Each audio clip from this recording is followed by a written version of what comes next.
पश्चिम महाराष्ट्रातल्या लाखो नागरिकांसाठी दशकांहून अधिक काळ चाललेला संघर्ष अखेर फळाला आलेला आहे। मुंबई उच्च न्यायालयाचं खंडपीठ कोल्हापुरात येत्या 18 ऑगस्टपासून कार्यान्वित केलं जाणार आहे। पाहुयात त्याच संदर्भातला हा रिपोर्ट।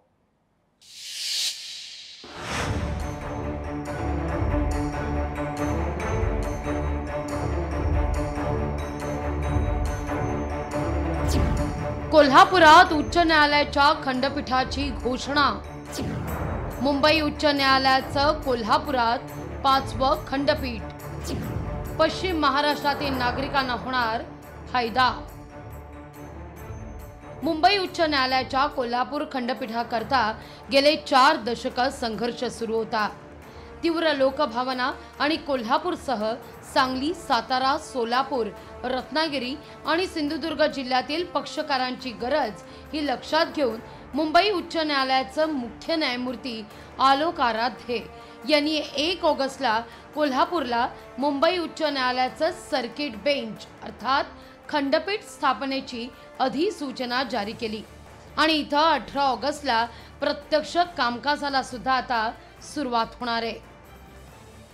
या अधिसूचनेत नेमकं काय म्हटलं होतं त्यावर एक नजर टाकूया।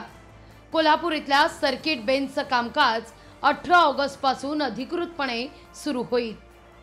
या खंडपीठाच्या कार्यकक्षेत कोल्हापूर, सांगली, सातारा, सोलापूर, रत्नागिरी आणि सिंधुदुर्ग या 6 जिल्ह्यांचा समावेश आहे। दिवाणी आणि फौजदारी प्रकरणं या ठिकाणी चालवली जातील। सुरुवातीच्या टप्प्यात आवश्यकतेनुसार न्यायाधीश आणि कर्मचारी वर्ग इथं कार्यरत असेल। कामकाजाच्या सोयीसाठी आवश्यक त्या सर्व पायाभूत सुविधांची पूर्तता या ठिकाणी करण्यात आली आहे।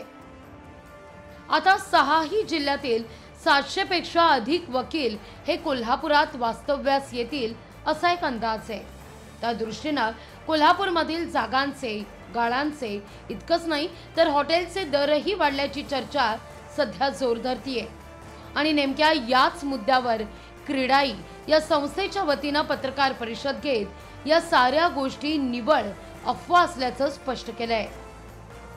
हे फ्लॅटचे किंवा कमर्शियल जागेचे रेट हे चुकीच्या पद्धतीने काहीतरी वाढवले किंवा एकदम जादा वाढवले तर आमच्या सभासदांपैकी कुणी अशा पद्धतीचे दर काय वाढवले नाहीत। जर का आमच्या सभासदाकडून जर दुसऱ्याने कुणी घेतलेले असेल म्हणजे बाहेरचे जे ग्राहक आहेत त्यांनी जर परस्पर काय असे दर वाढवले असतील तर त्याची आम्हाला कल्पना नाही, पण आमचे सभासद वाढवणार नाही। योग्य किमतीत आपली फ्लॅट आणि आपले जे काही कमर्शियल प्रॉपर्टी त्यांच्या ऑफिससाठी असेल ते योग्य किमतीतच देणार। दरम्यान मुंबई उच्च न्यायालयातील कोल्हापूर सर्किट बेंच अंतर्गत येणाऱ्या 6 जिल्ह्यातील सगळेच खटले हे आता वर्ग केले जात आहेत।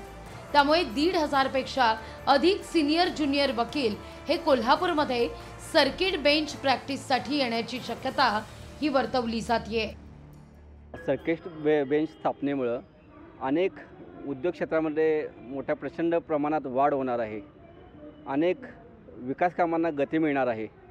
आता सध्या 6 जिल्ह्यातील वकील मित्र जे हायकोर्टमध्ये प्रॅक्टिस करणारे आहेत ते सध्या आमच्या संपर्कात आहेत।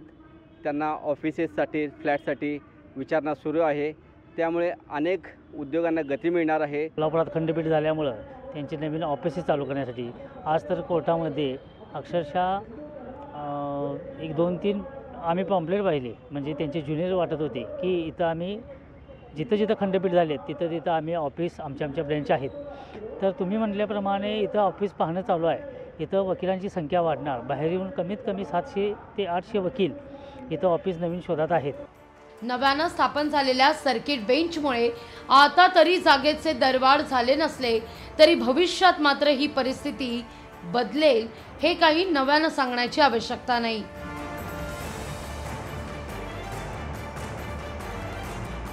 सतेज औंधकर, लोकशाही मराठी, कोल्हापूर।